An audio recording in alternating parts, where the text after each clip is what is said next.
Vamos a partir la clase con un par de cosas.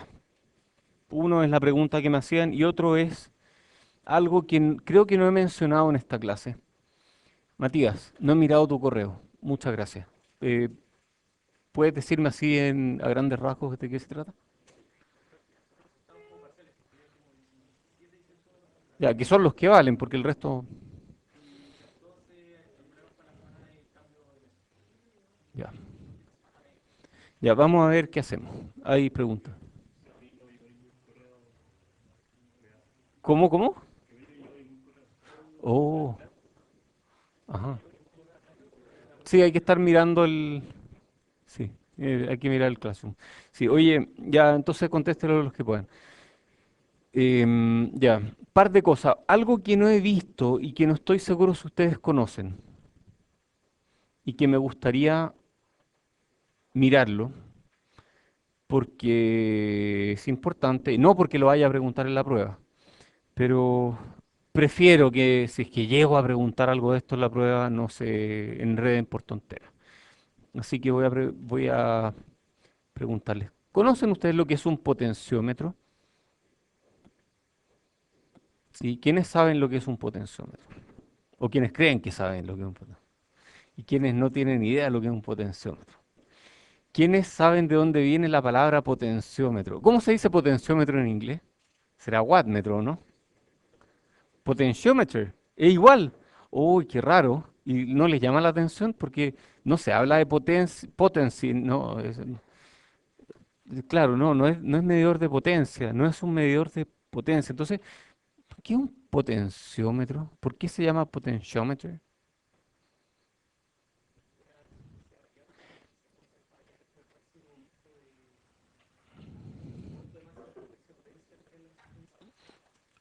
Podría ser, pero yo una vez busqué, no estoy seguro si es la versión correcta, ¿no? Pero una vez busqué de dónde venía y el potenciómetro se usaba antiguamente para medir potencial eléctrico. Entonces el potenciómetro es un instrumento de medición. Qué divertido. Yo veo el potenciómetro, lo han visto, ¿no? Físicamente es un... Voy a tratar de dibujar un potenciómetro, vamos a ver si me resulta. Algo así. No, me quedó feo eso.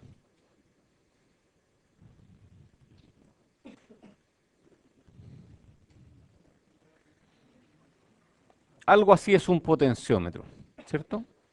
Yo no soy muy buen dibujante, pero me faltó esa rayita que tiene ahí ya. Ahí sí, ahí está claro. Es un potenciómetro. Entonces tiene tres terminales. Internamente el potenciómetro es internamente, si uno mira un potenciómetro por dentro, estos dos terminales están unidos así. Oh, que me quedó feo eso. Están unidos así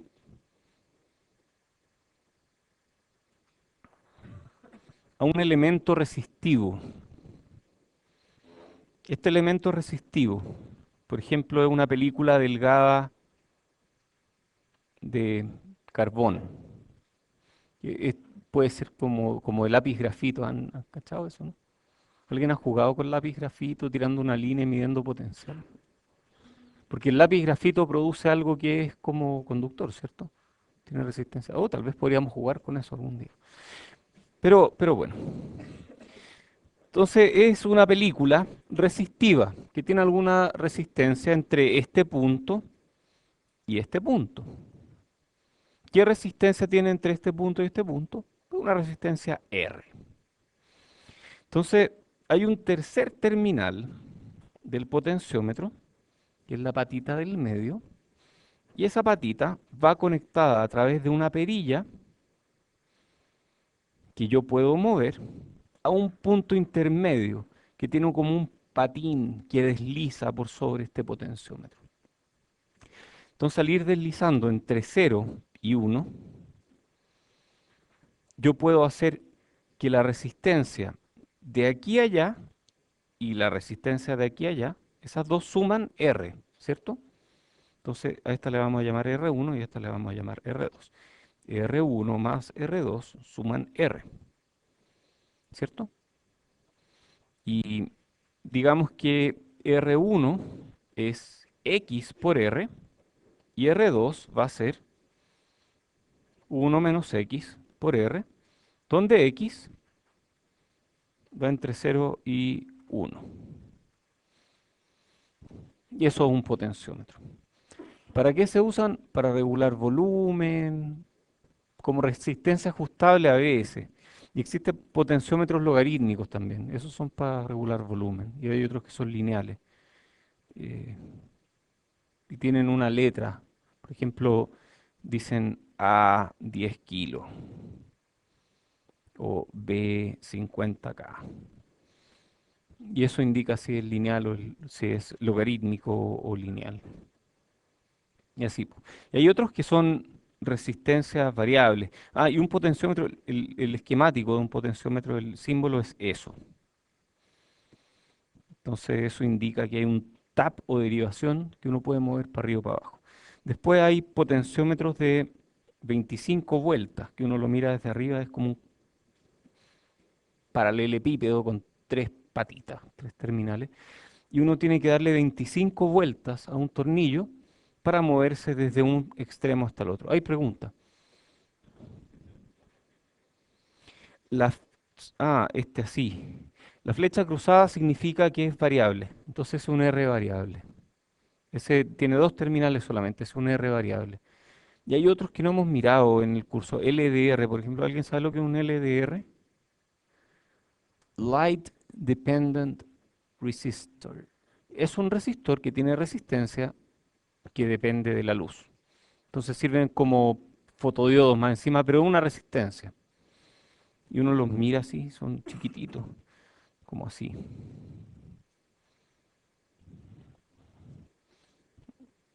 Sí, son más o menos así, tienen dos patitas. Muy bien. ¿Los qué? Termistores son resistores cuya resistencia depende de la temperatura. Y, y son divertidos, ¿ah? Uno los calienta y van cambiando la temperatura. Y hay más, por ejemplo, están los flex resistors, que son resistores cuya resistencia depende de la flexión. Ahora estamos jugando con eso en un proyecto. Así que es divertido. Ah, si alguien quiere jugar con uno de esos, me avisa porque necesito un alumno. Así que con cierta urgencia. Sí, ya saben mis datos, angel@uc.cl, en caso que alguien esté interesado. Necesito a alguien con cierta urgencia que haga algo con un con un flex resistor. Ya, ¿qué más? Ah, me preguntaron lo del cascodo. ¿Cómo sé yo cuando hay un cascodo y cuando no? Bueno, el cascodo, habíamos dicho que es un CS seguido de un CG. Y en realidad nos referimos al cascodo más que nada al CG, que cascodea al CS. Entonces, cascodo, CG, ah, CG cascodea a un CS o algún otro elemento. Entonces, en un cascodo siempre tenemos un CG. CG es Common Gate, por lo tanto, gate va a tierra de señal. Tierra de señal puede ser cualquier voltaje constante.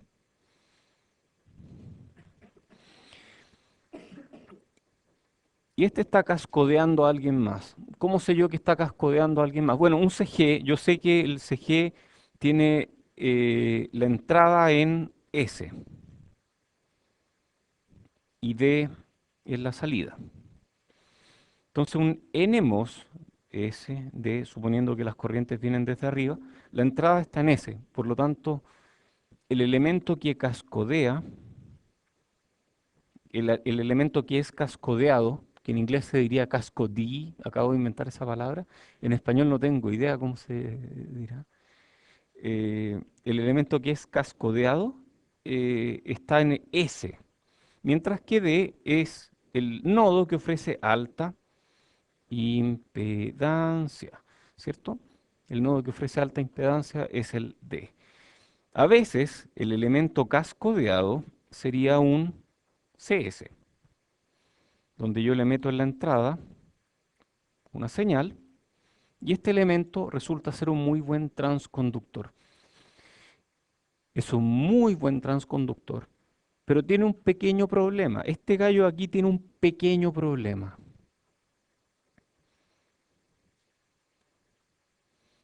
Tiene un RO.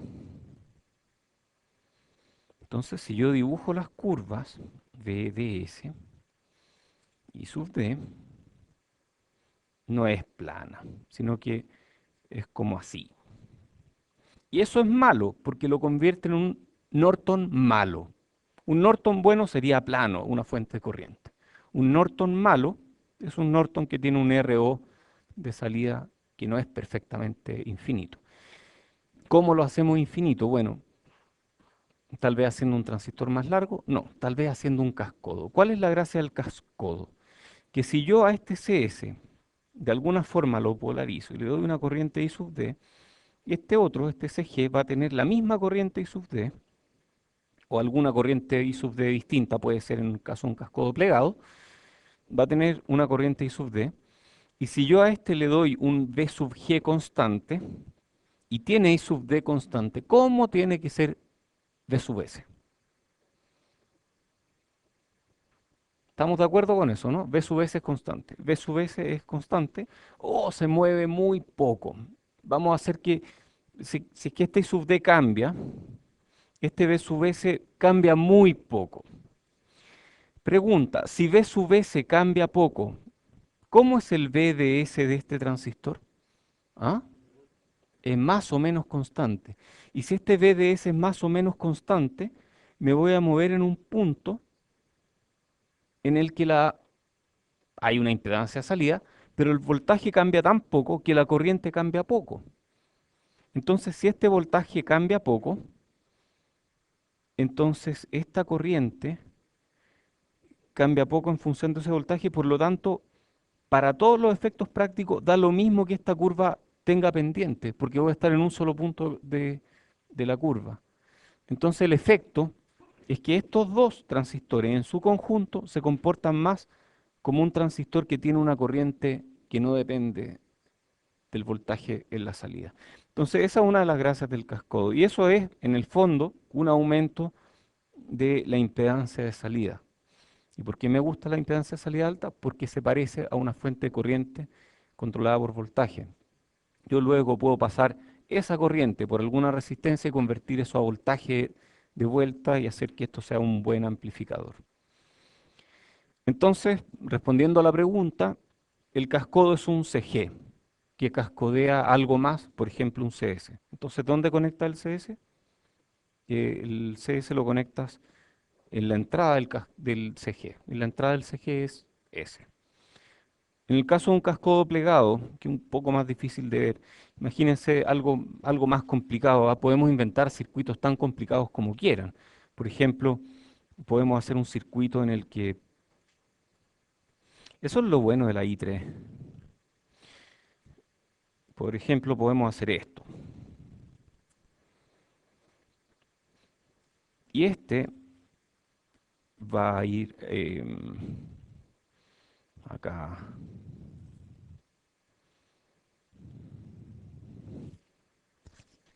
Y este va a ir acá. Y yo puedo tener, por ejemplo, VI aquí y lo conecto allá. Y B1, B2. Ya, ¿dónde estaría la salida de este circuito? Chuta, no tengo idea. A ver, depende de lo que quiero hacer con este circuito. Puedo tener la salida en cualquier parte, pero depende de lo que quiera hacer. ¿Qué es esto? A ver, chuta, es re difícil ver qué hace, pero la parte de la izquierda es relativamente fácil porque este de aquí está conectado como diodo, por lo tanto, probablemente hace un espejo de corriente. Entonces, tiene un VGS y este tiene otro VGS. Y esos VGS los copia ya. Ah, y este I sub D va a ser VDD menos el VGS de este, VDD menos VGSP menos VGSN partido por R. Entonces hay una corriente ahí. Y esa corriente produce VGS acá que se copian allá. Por lo tanto, este gallo, que es un PEMOS, tiene VGS constante. Si yo hubiera puesto un NMOS aquí, ¿puedo asegurar que el VGS es constante? No, porque el NMOS tiene D y S, el S puede ser cualquier cosa. Pero si pongo un PEMOS aquí, el PEMOS tiene el S arriba, el de abajo, aquí VGS es constante. Por lo tanto, este, internamente, en mi cabeza, yo lo convierto en una fuente de corriente. Muy bien. Que tiene algún RO en paralelo.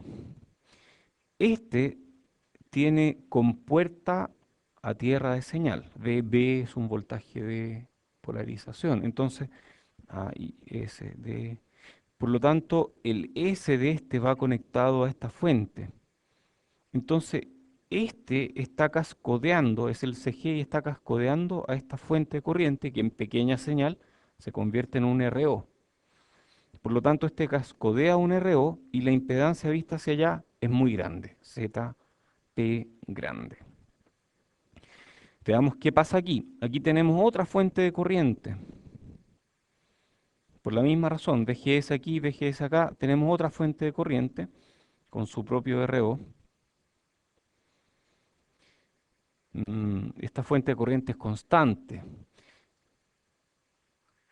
¿Cuál es la corriente de este PEMOS? ¿Ah? ¿De qué depende? Pueden calcularla fácilmente, digamos que este es I sub dn y este es I sub dp. ¿Cuál es la corriente del PEMOS? Ajá, ¿cierto? I sub dn es la suma de la corriente del PEMOS y del I sub dp. Entonces pueden calcular I sub PEMOS como la diferencia entre este y este. Entonces ahí tenemos esta corriente, ¿sí?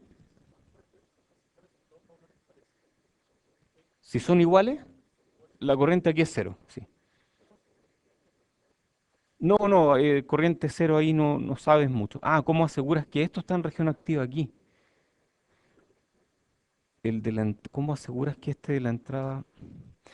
A ver, en realidad, la corriente, si aquí tú tienes una corriente y aquí tú tienes una corriente y estas corrientes están definidas externamente, son fuentes de corriente, entonces este transistor va a tener la corriente necesaria para que esta diferencia, lo que tú estás diciendo es en realidad tal vez este transistor también es una fuente de corriente porque tiene un VGS dado por este valor. Ah, chuta, si es una fuente de corriente, estoy sumando tres corrientes en un nodo. ¿Cómo sé yo qué es lo que pasa ahí? Sí, podrían pasar cosas raras. Ok. Podrían pasar cosas raras, entonces necesitamos seguramente algo que haga que la corriente aquí sea la correcta. Por ejemplo, ajustando VGS. Ajustamos VGS hasta que nos da la diferencia entre esas dos corrientes. En circuitos single-ended, esto es un tema. En circuitos diferenciales, esto no es un tema. Porque en circuitos diferenciales, estos tienen una corriente definida de otra forma, entonces no hay problema. Pero sí, tú podrías jugar con esto y ponerle una fuente de corriente adicional aquí, ponerle una capacitancia aquí, o jugar con el voltaje de entrada, hacer algo para que las corrientes sumen y dé todo en región activa. Muy bien. Oye, y si esta es una fuente de corriente y este es un transconductor cuya corriente cambia, entonces, ¿por dónde se van esos cambios de corriente? ¿Se van por ahí para abajo? No, porque esa es una fuente de corriente constante. Y se dice, oye, la corriente debe ser constante. Yo quiero cambiar la corriente. ¿Por dónde se va la corriente? ¿Se puede ir por aquí? No, por aquí solo hay corrientes constantes. ¿Por dónde me voy? Ok, me voy por esa resistencia que es muy grande y no me conviene, o me voy por aquí. Y este de aquí está cascodeando al de abajo porque es un CG y tiene baja impedancia de entrada. Entonces, al tener baja impedancia de entrada, casi toda la corriente de pequeña señal hace que viene por este nodo, prefiere irse hacia arriba. Y este la cascodea, la copia hacia arriba, pero le hace crecer la impedancia. Entonces, ZN grande. Entonces, la impedancia de este nodo es tremenda. ¿Qué significa que el nodo tenga una tremenda impedancia? Significa Es que hay varias formas de verlo, pero una forma de verlo es que si yo le meto pequeñas diferencias de corriente, va a tener tremendas diferencias de voltaje. Entonces yo a través de este transistor puedo inyectarle pequeñas diferencias de corriente a este nodo y esas pequeñas variaciones de corriente quedan amplificadas por una tremenda impedancia de salida.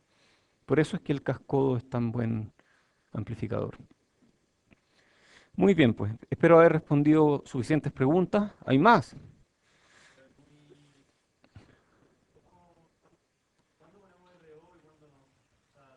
Ah,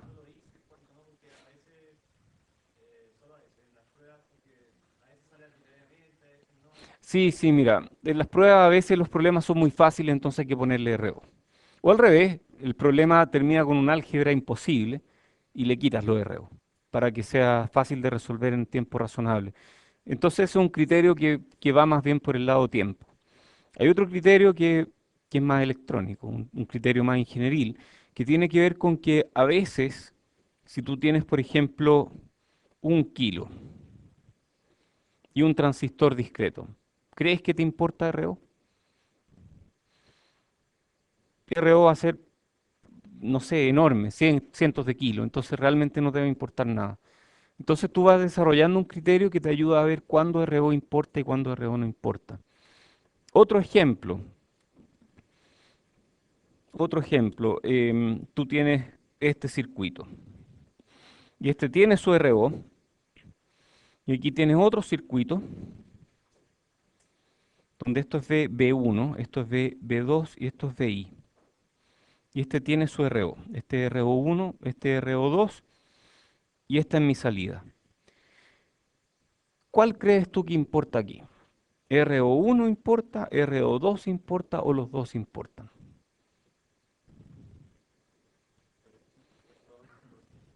RO2 importa, ¿por qué? Porque el nodo de salida tiene impedancia que es el paralelo de lo que se ve hacia arriba y de lo que se ve hacia abajo.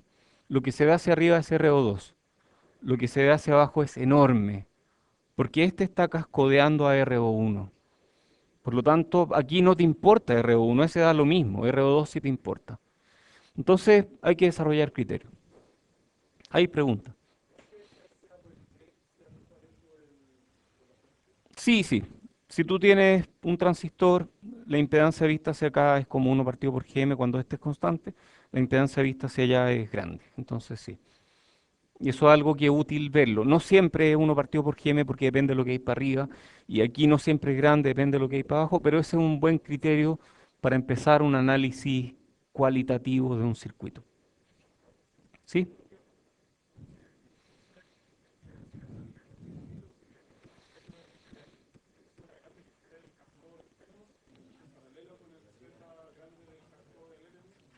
Sí, y el RO de salida aquí es prácticamente RO2, porque lo que hay hacia abajo es muy grande.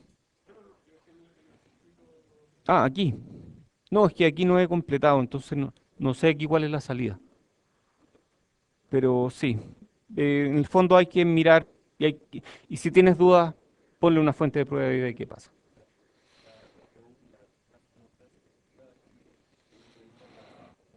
Transconductancia efectiva, ahí depende. En este circuito, por ejemplo, pequeñas variaciones de voltaje provocan variaciones de corriente aquí.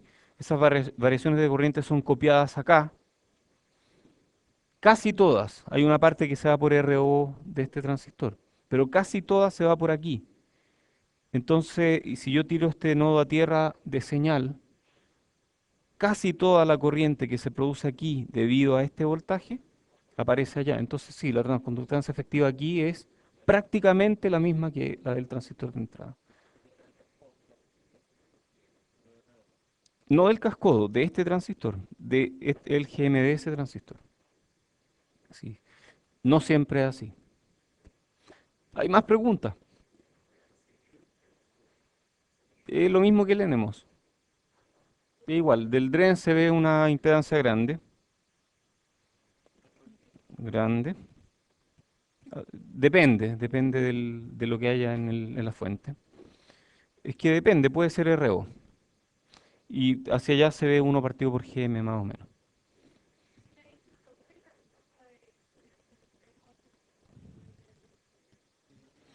A ver, tú no podrías cascodear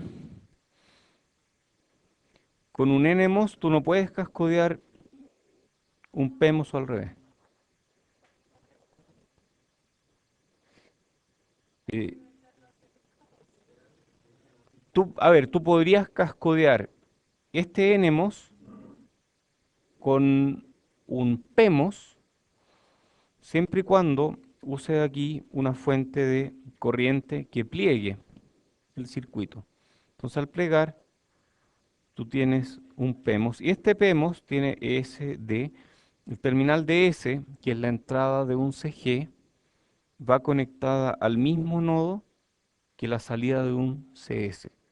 Por lo tanto, este está cascodeando al NMOS.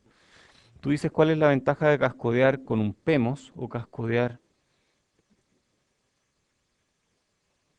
con un NMOS.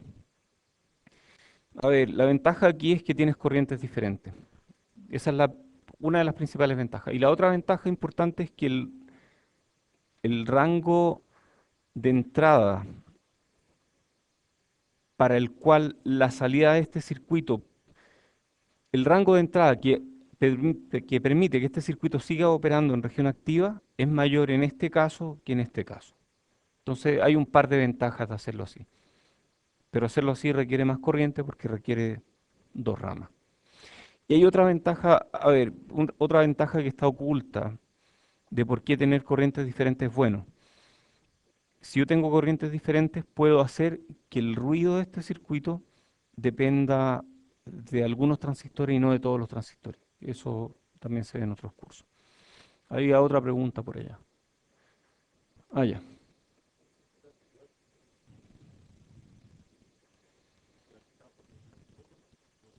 Este de aquí es cascodo y carga activa. Este no está cascodeado. Para cascodearlo en realidad tendrías que haber puesto... Ahora sí, este tiene cascodo. Sí. Ya, oye, sigamos con la materia. Estábamos hablando de BJT y quedamos justo aquí. Uy, que vi hartas cosas. Que está mezclado con tertulia, pero bueno. Miren la tertulia, puede ser útil. En BJT también hay efecto Early. De hecho, el efecto Early fue descubierto primero en BJT. Y en BJT esto funciona relativamente bien. Si uno extrapola todas estas curvas, todas se juntan en un punto. Igual que como lo vimos en el MOSFET, en un punto que le llamamos el voltaje Early, que es VA, y eso es 1 partido por lambda, o menos 1 partido por lambda, da lo mismo. En este caso, si es que aplicamos este concepto de voltaje Early, la ecuación de I sub S, de I sub C queda I sub S por E a la B de E partido por BT por 1 más lambda B CE. Entonces, la misma ecuación que teníamos antes, pero se le agrega un factor que modela el efecto de esta pendiente. ¿Qué más? BJT en pequeña señal. ¡Woo! Esto es como un repaso de lo que ya vimos en MOSFET. Es la misma cuestión. El BJT en pequeña señal, si está bien polarizado, se agarra y se convierte en un transconductor. Y ese transconductor me permite hacer amplificadores. Por ejemplo, amplificadores de emisor común, amplificadores de colector común y amplificadores de base común.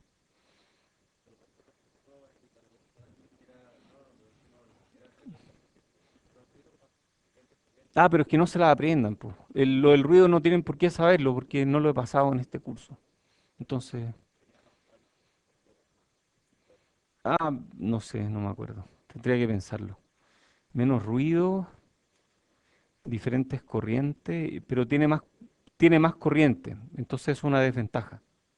Requiere más corriente porque son más ramas de polarización y tiene más rango de entrada que permite que el circuito siga operando en región activa.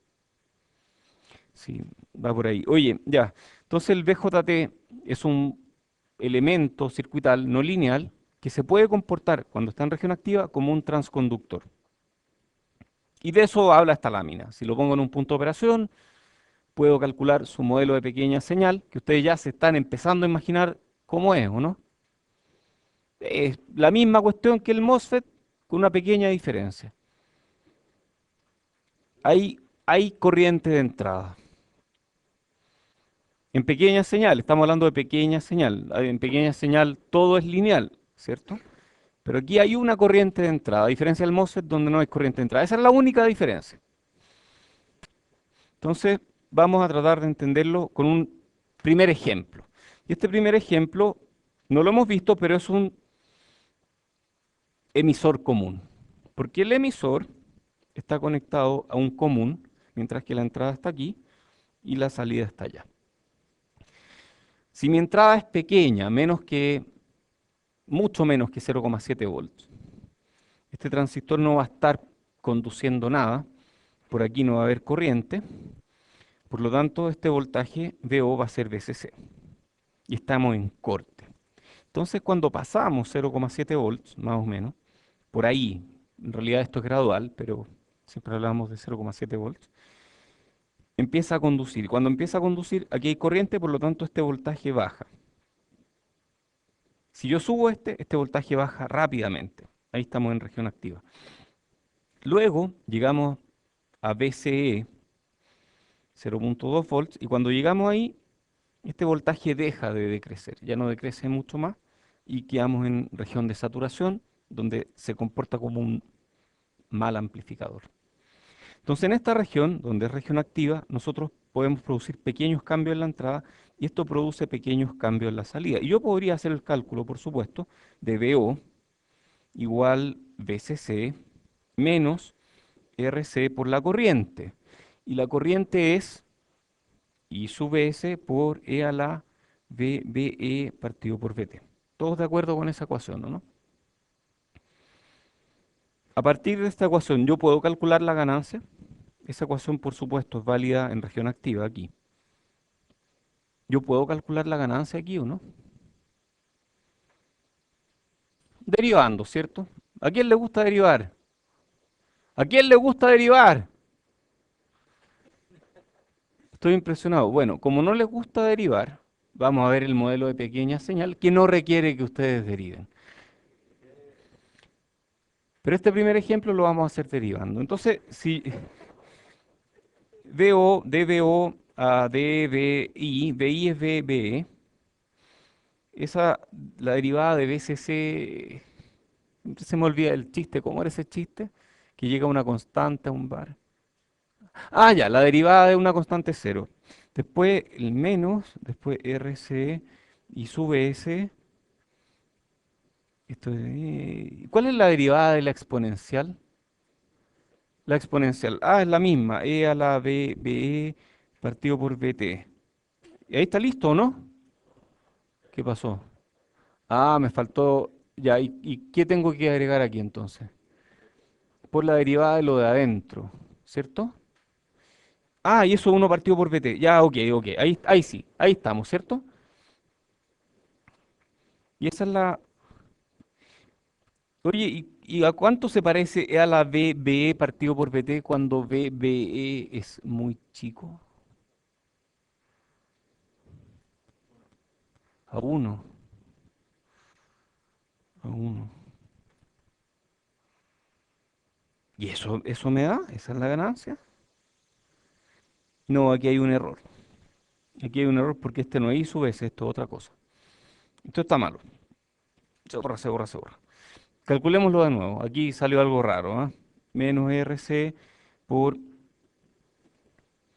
Esto sigue siendo I sub S por E a la BBE partido por BT. Ah, ya sé, y dividido por BT, pero el problema es que cuando BE es muy chico, claro, cuando BE es muy chico, esto es como uno más BE. Ya, ok. En ese caso, todo esto, pero es que BE no es muy chico, las pequeñas variaciones de BE son chicas, pero esto de aquí no es muy chico, eso está bien. Todo esto de aquí es como I sub C. Entonces, esta ganancia es como menos RC por I sub C partido por BT, que es como R de salida por ¿Será eso la transconductancia? ¿Será? Debe ser, po. A ver, vamos viendo. Aquí sale el BJT. Uy, esta figura es más rara. Ah, ya. Esto es otra explicación de este gráfico. Entonces aquí tenemos la entrada VB. Y esta entrada de VB pasa por el diodo que me convierte de VBE a I sub C. Ah, perfecto. Y eso me lleva a una corriente. Y esa corriente pasa por este, ¿qué es esto? Thevenin. Ahí está el Thevenin. Y me polariza el circuito y me lo deja, más que polariza, deja esta solución, veo. Y si yo cambio B un poquito para arriba o para abajo, puede llegar a corrientes de... ¡Uy! ¡Qué increíble! Entonces el voltaje de salida va a variar un montón cuando yo varíe el voltaje de entrada un poquitito. O sea, hay una tremenda ganancia, ¿o no? Tremenda. La conversión de voltaje a corriente aquí tiene una gran ganancia que es Gm. Y luego la conversión de corriente a voltaje tiene una ganancia que es como R. Entonces por ahí va la cosa. Esa ganancia R está aquí, que es ganancia de corriente a voltaje, y hay una ganancia de voltaje a corriente que es Gm. Ya, eh, ¿hay pregunta? Sí, y C partido por VT es una transconductancia. Tiene unidades de Siemens, entonces es una transconductancia. Sí, sí, sí. Es que lo que aquí no dije es que esto es la ganancia. Esta ganancia se multiplica por el voltaje de entrada para darme un voltaje de salida. Entonces, por eso es que no aparece el voltaje de entrada aquí. Ok, como el VJT en pequeña señal, esencialmente un transconductor que convierte de in a out. Entonces, si podemos graficar esta parte esta parte de la curva. Esa parte de ahí es BE por un lado y sub C por otro. Yo tengo una tasa de conversión de voltaje base emisor a corriente de colector. Y esa tasa de conversión es la pendiente de esta curva. Y la pendiente de esta curva es Gm. Y quedó cortada esa, pero es Gm. Entonces, cuando yo analizo este circuito, lo analizo en dos regímenes distintos. Lo analizo primero en DC, en el que apago todas las fuentes AC, calculo corriente. Lo que me interesa aquí es I sub C. Y luego, teniendo I sub C, calculo parámetros de pequeña señal y lo analizo en AC, el doble de diversión. Vamos a ver cómo analizamos en AC entonces.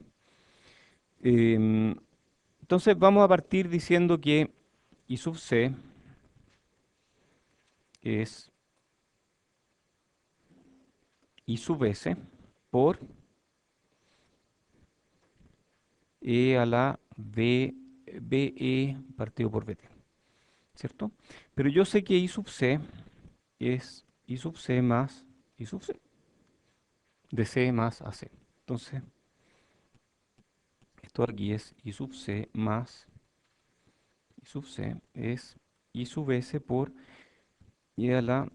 Ah, y este también, pues este es BBE más BBE partido por BT, ¿cierto? Ah, y yo puedo descomponer estas dos también, ¿o no?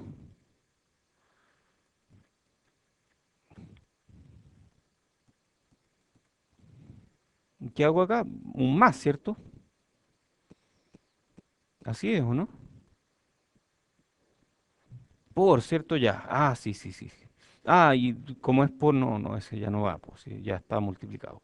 Por, ya. Sí, por eso yo decía que era eso. Mm. Oye, y si BB, no, antes de decir que es chico, ¿cachan Taylor o no? ¿Cómo es la expansión de Taylor de la exponencial? Uno más BE partido por BT más otras cosas. al cuadrado más al cubo, otras cosas, ya. Y es que no me gustan los factoriales porque me dejan demasiado hiperventilado. Entonces, vamos a dejarlo así. I de a la b de e partido por bt. Si VBE es mucho menor que BT, ¿BT de qué orden es? 25 milivolts a temperatura ambiente. Entonces, si VBE digamos que es menor que 10 milivolts, ese va a ser como el umbral que nos vamos a poner. Por ejemplo, si, ejemplo, VBE menor que 10 milivolts. Entonces, yo puedo, con cierta tranquilidad, eliminar todos esos términos y quedarme con eso.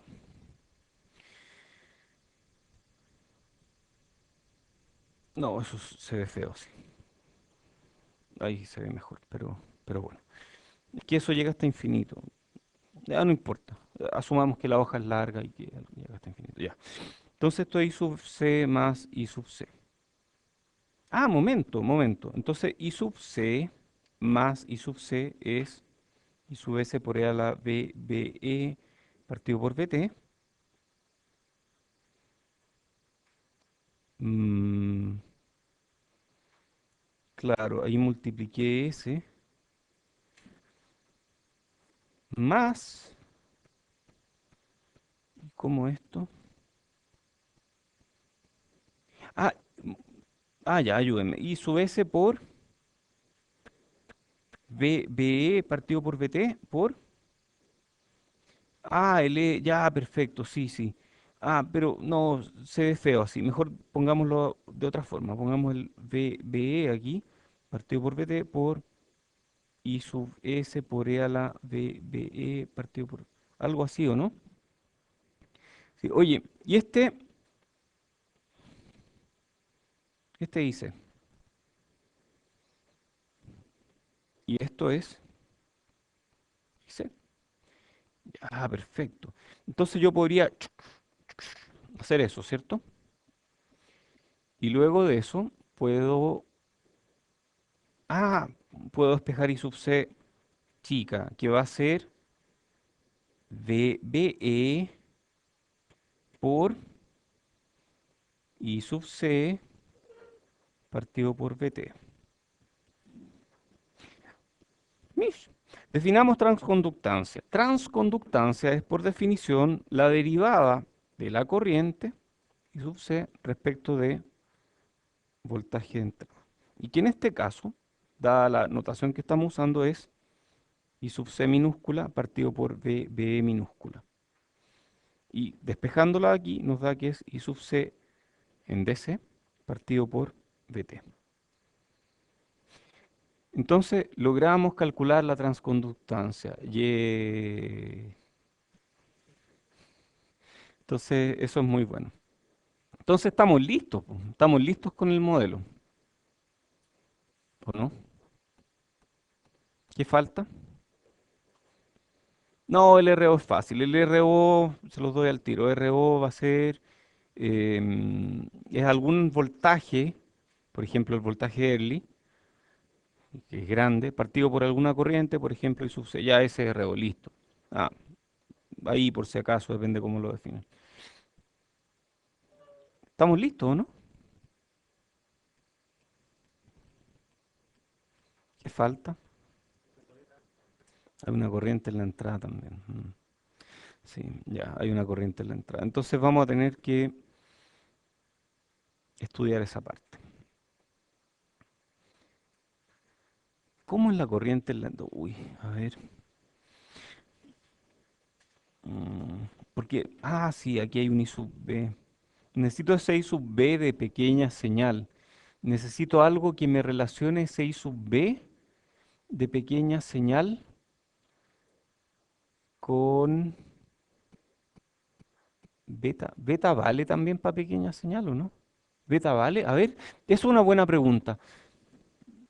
¿Beta sigue siendo válido en pequeña señal o no? O sea, la razón entre I sub C e I sub B vale para gran señal y también para pequeña señal. Ah, entonces podríamos por ejemplo, relacionar I sub c de pequeña señal con I sub b de pequeña señal a partir de beta. Ah, interesante. Entonces, yo aquí tengo una relación entre I sub c de pequeña señal y b, be. Entonces, si le meto beta a esto, voy a poder relacionar I sub b con b, be y voy a poder calcular el valor de alguna resistencia. Entonces vamos a calcular esta resistencia que le vamos a llamar Rpi. Que adivinen a qué modelo corresponde Rpi. Sí, es el modelo pi. Entonces el modelo pi va a llevar una resistencia Rpi. Y ese Rpi vamos a calcularla. No sé si darles la respuesta, prefiero hacer los cálculos completos. O doy la respuesta nomás. ¿Lo hacemos entero? Sí, estamos medio corto de tiempo, por eso estoy medio complicado, pero ya, vamos a hacer los cálculos completos. Jejeje, estamos llegando aquí. Vamos a partir con que I sub b efectivamente es I sub c partido por beta. Ya tenemos eso. Y yo sé que eso es I sub c partido por beta más I sub c de pequeña señal partido por beta. Entonces, si relaciono estos dos, yo puedo calcular el Rpi, que lo voy a definir como BE ¿partido por cuál?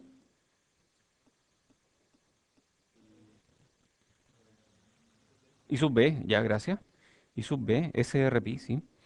Y ese es, si lo despejamos de aquí, tomando en cuenta este resultado anterior, nos va a dar beta partido por GM.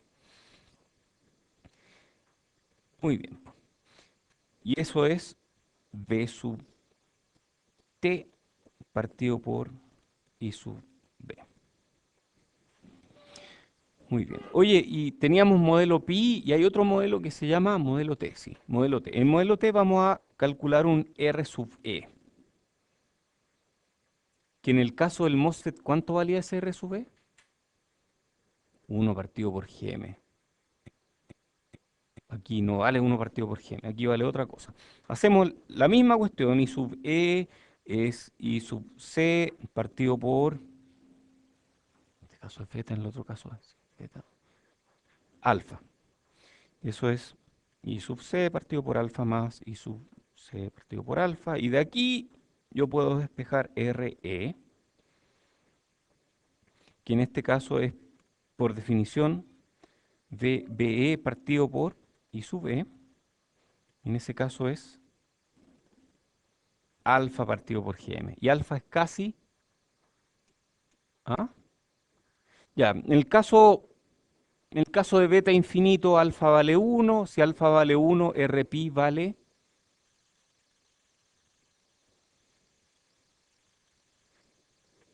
Rpi vale infinito, igual que en un MOSFET.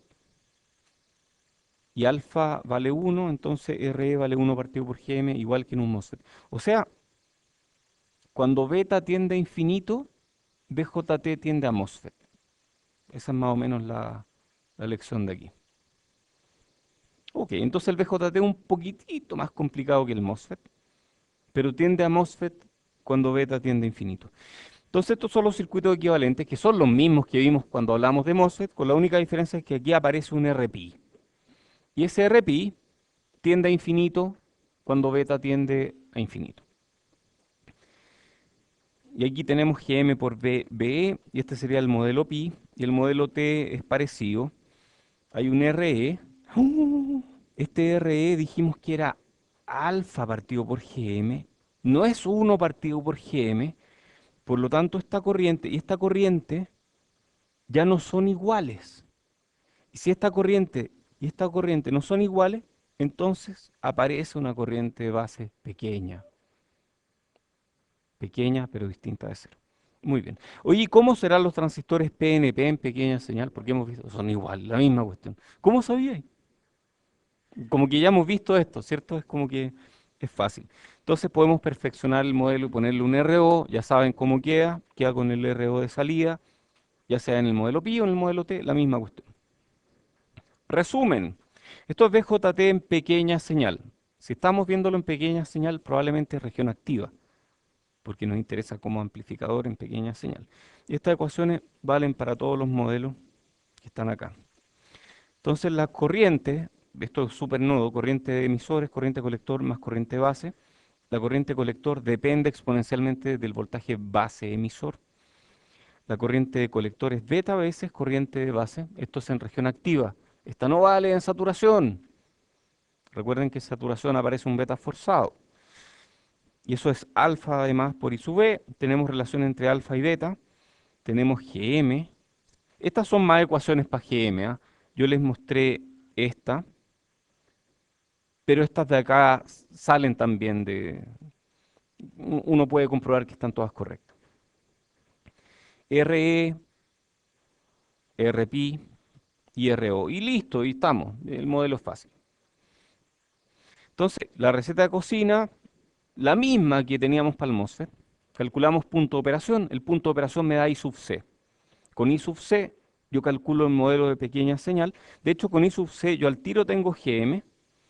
Y con Gm tengo Re, tengo Rpi, tengo Ro, tengo todo. Entonces, todo lo que necesito es I sub C. Con I sub C calculo el modelo de pequeña señal, luego apago fuente, etc., reemplazo el modelo de pequeña señal y resuelvo de nuevo en pequeña señal y me divierto mucho resolviendo el circuito. Ejemplo, sea beta igual a 100. Muy bien. ¿Preguntas de esto? Yo sé que hay pocas, porque como que ya vimos esto, como que esto es lo mismo que el MOSFET, pero realmente hay cero preguntas, están todos súper claros. Les tengo una buena noticia. En los BJTs, RO suele ser muy grande. Así que generalmente en los ejercicios con BJT, RO es infinito para todos los efectos prácticos. Suele ser muy, muy grande. ¿Ah? No lo sé. Es física de semiconductores. Eso es de los físicos de semiconductores. Pero no lo sé, la verdad. No son como las curvas de los MOSFET, que son las curvas de los MOSFET, ¿dónde las tengo? Aquí, estas están exageradas, estas sí están realmente exageradas, porque en la práctica son mucho más planas. Así que eso es bueno. Muy bien. Oye, otra cosa, qué divertido, hay una razón aquí de cambio, ¿ah? Porque Gm, a diferencia del MOSFET, en el MOSFET había varias ecuaciones para Gm, había una que me gustaba harto a mí, que era algo así como, no, pero al revés, no era otra. Gm2 y D partido por esa me gusta. Entonces, hay un ID que depende de la corriente del transistor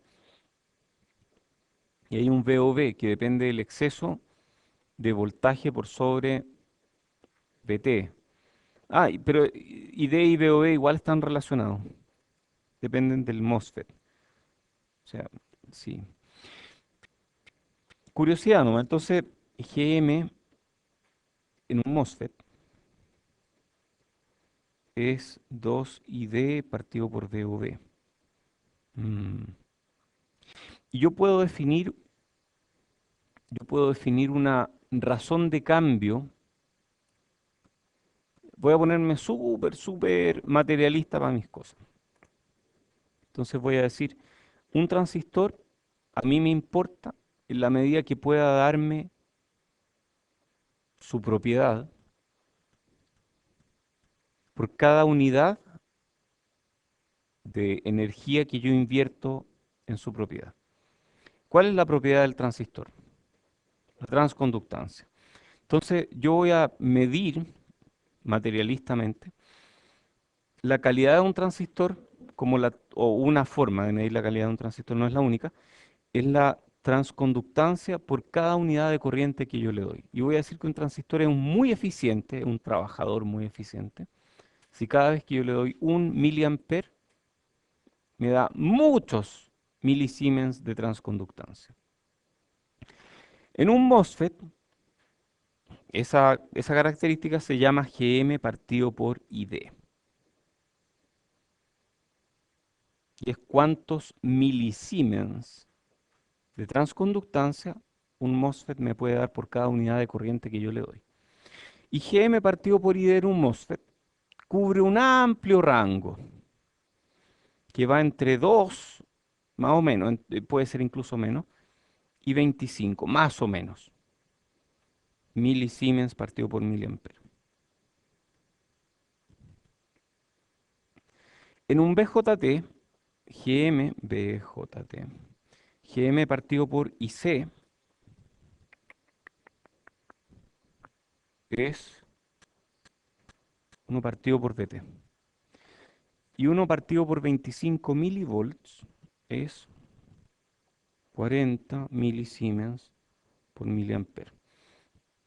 Uy, qué divertido. Entonces a cualquier BJT, sea NPN o PNP, sea fabricado en 1950 o fabricado hoy día, por cada miliamper que yo le doy de corriente, me da 40 milisiemens a temperatura ambiente.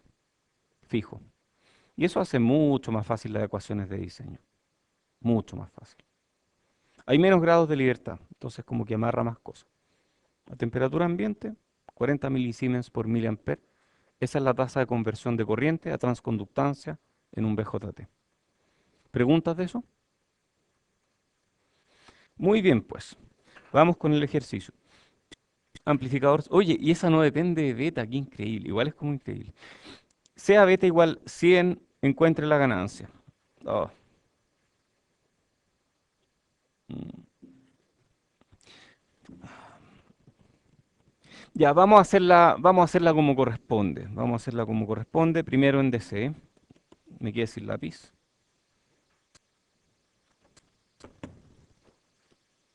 Sigo sin lápiz.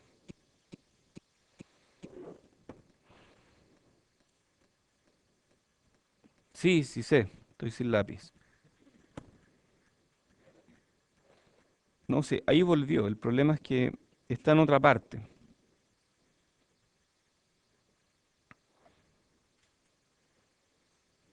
Ya.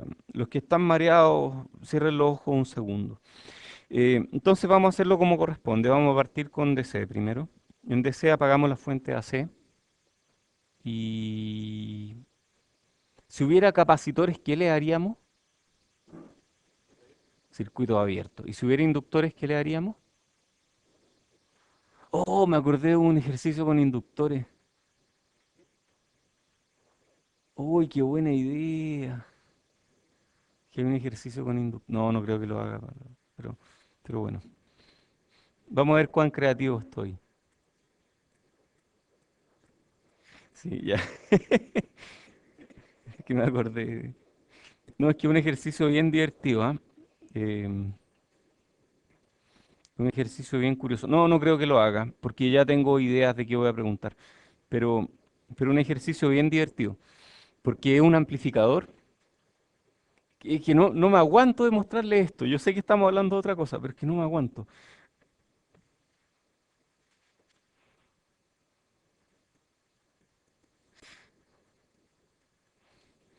Pregunta, si esto es un inductor, no, mejor que eso. ¿Cómo será esto en pequeña señal?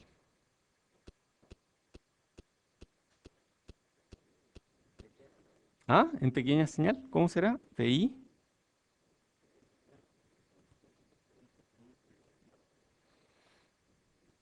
GM, BI. ¿Y cómo se ve un inductor en pequeña señal? ¿Ah? No, no, no, no, no, momento, momento. Si un inductor gigante, pero gigante, se ve como un circuito abierto. Pero si es un inductor de un tamaño razonable, se ve como un inductor con una impedancia S por L. ¿Me siguen o no? Ah, esa impedancia es J omega L. Eso es, po, ¿no? Ah, y yo puedo tener un VO que depende de VI. Entonces VO partido por VI va a ser algo así como, ¿cuánto? J omega L por GM. Todos de acuerdo, ¿no? ¿Sí? ¿Los convencí? Ok. O sea, momento. Si VI es, por ejemplo, a ver, vamos a poner valores. Si VI fuera 1 milivolt y estuviera a una frecuencia de algún valor, qué sé yo, yo podría tener que VO sea, por decir algo, 10 veces más grande que VI.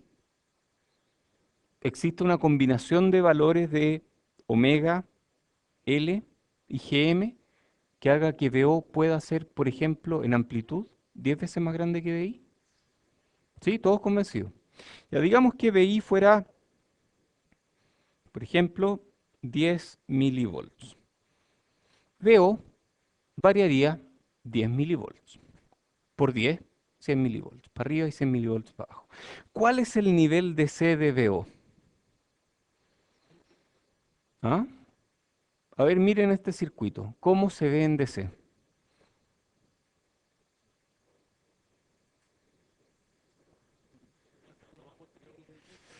Estamos excediendo los rieles. ¡Wow! Este circuito excede los rieles. O sea, si el nivel de C de VO es VDD. A ver, un inductor. ¿Qué es un inductor? Es un elemento que tiene. Ya, pero ¿cuál es la corriente? A ver, en el caso de un capacitor, tal vez están más acostumbrados a verlo como un capacitor. ¿Cuál es la corriente de C en un capacitor? Ok. ¿Cuál es el voltaje de C en un inductor?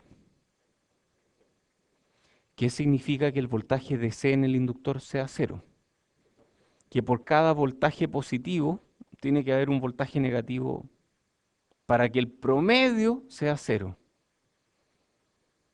En un capacitor es lo mismo, por cada corriente que entra tiene que haber una corriente que salga para que en promedio la corriente sea cero. Entonces el voltaje de C en la salida es VDD y pequeñas variaciones en la entrada producen pequeñas variaciones en la salida en torno a VDD. O sea, este circuito excede los rieles.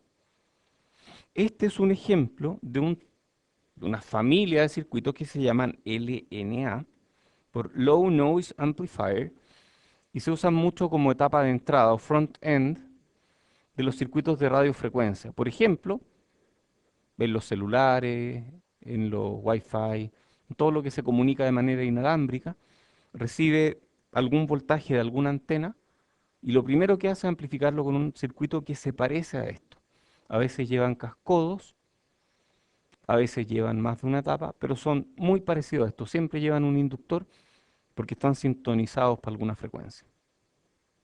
Llevan algunas cosas más también, pero esto es la base de un LNA.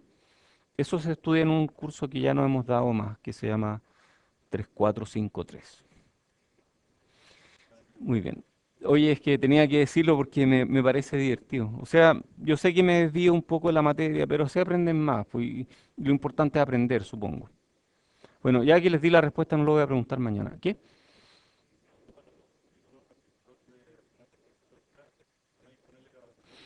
Tiene que llevar capacitores, ¿cierto? Tiene que llevar, o sea, tú quieres que esto sea resonante a alguna frecuencia. Esto va a ser así realmente, pero va a tener una frecuencia de resonancia por ahí, ¿cierto? Sí, efectivamente. Entonces tú le pones un capacitor aquí, pero ese capacitor que tú le pones, quieres variarlo, quieres ser capaz de variar ese capacitor. Entonces típicamente pones un diodo cuyo nivel de C varías. No necesariamente así, porque yo no puedo variar el nivel de C de una inductancia. Entonces, este circuito así como está no funciona, explota, porque la inductancia no puede tener valor de C. Pero tú haces algo de este estilo que tenga una capacitancia variable, y esa la varías de alguna forma. Insisto, esto no funciona así, pero no me sé el circuito de verdad. Si hay una pregunta. Ah, sí, puede ser un transistor como capacitor también. vimos, y de hecho lo vieron en la tarea, que hay una curva bien rara, también se pueden usar. ¿Mm? ¿No está? Está en las tareas nuevas entonces. No, si tiene que estar, yo lo vi en las tareas. Estaba en la pauta, no estaba en la tarea. Bueno, en algún momento pueden hacerlo si quieren. Efectivamente, hay una capacitancia variable. Y sí, también podemos usar un transistor, un MOSFET, como capacitancia variable, pero esos transistores como capacitancia variable no son muy rápidos. Y de hecho, su comportamiento de alta frecuencia y baja frecuencia es distinto. Entonces, cuando tú quieres usar una capacitancia variable, lo mejor es usar un diodo o usar un BJT conectado como diodo. ¿Te imaginas como un BJT conectado como diodo, no? Eso. Y eso es un diodo. Eso de ahí es un diodo. No se parece a un, eso es un diodo. Es una unión PN para todos los efectos prácticos. Yo he usado BJTs como diodos, como varistores, y en algún momento hicimos un circuito que recibía señales de RF, era divertido. Y podía sintonizarlo y todo. Es todo un arte en todo caso, no es un área en la que me sienta muy cómodo, porque hay que estar metido en esa área y mi área es un poco distinta. Pero algo conozco, dictamos el curso un par de veces, una vez por lo menos, y, y tomé algunos cursos, conozco algunos libros, puedo ayudar si alguien quiere meterse un poco más en eso, pero es todo un mundo, o sea, el mundo de RF es otra cosa. Es que es bien raro, perdón, perdonen que insista con esto, pero es bien extraño porque a mí me enseñaron que cuando agarro un pedazo de cobre y lo sueldo a otro pedazo de cobre con una soldadura muy grande, tengo una conexión a tierra espectacular. En RF eso es una antena, no es una conexión a tierra. Y mientras mejor mi conexión a tierra, mejor la antena. Porque ahí la velocidad de la luz no es infinita. Entonces puedo tener vibraciones e imaginarme que mi conexión a tierra es un nodo y estoy haciendo vibrar una cuerda en torno a eso. Entonces tengo una antena, aunque yo lo miro en DC una conexión a tierra, en RF es una linda antena o un lindo inductor. Y si quiero hacer una capacitancia, le hago una aletita y tengo una capacitancia. Y se pueden dibujar en PCB y hay toda una ingeniería detrás de esto. Se llaman microstrips, ¿sí?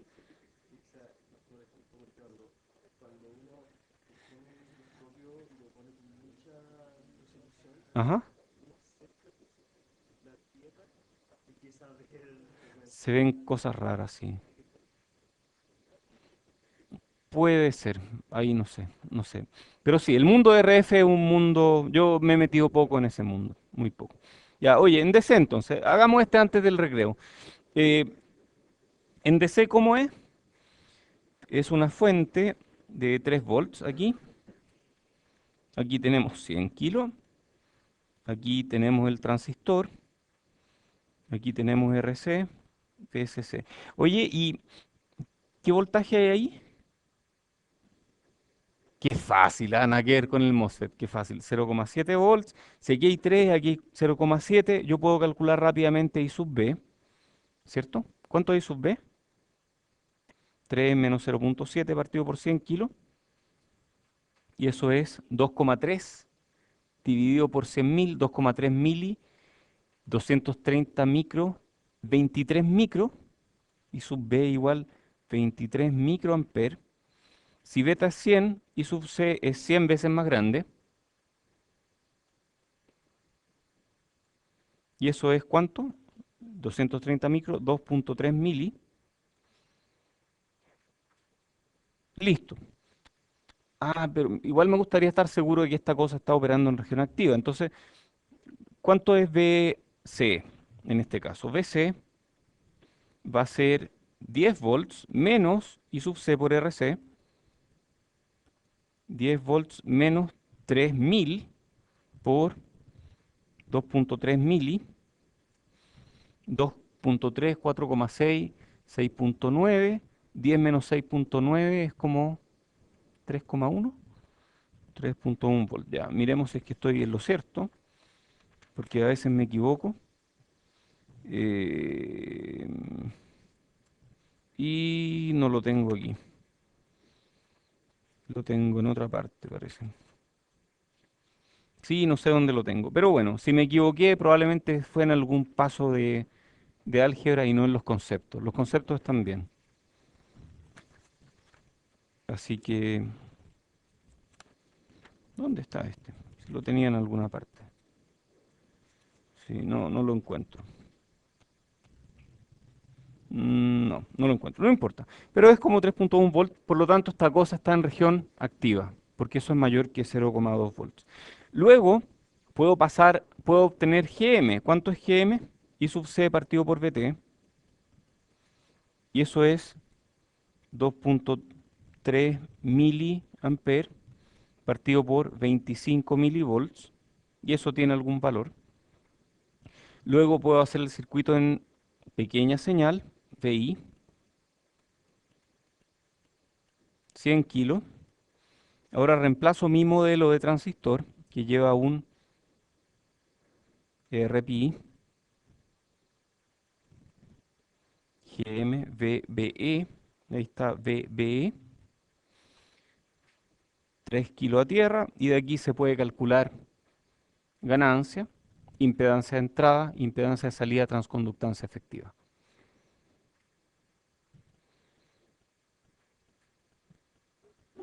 Sí, se me acabó la hora, así que lo vamos a dejar aquí nomás. Además, no quiero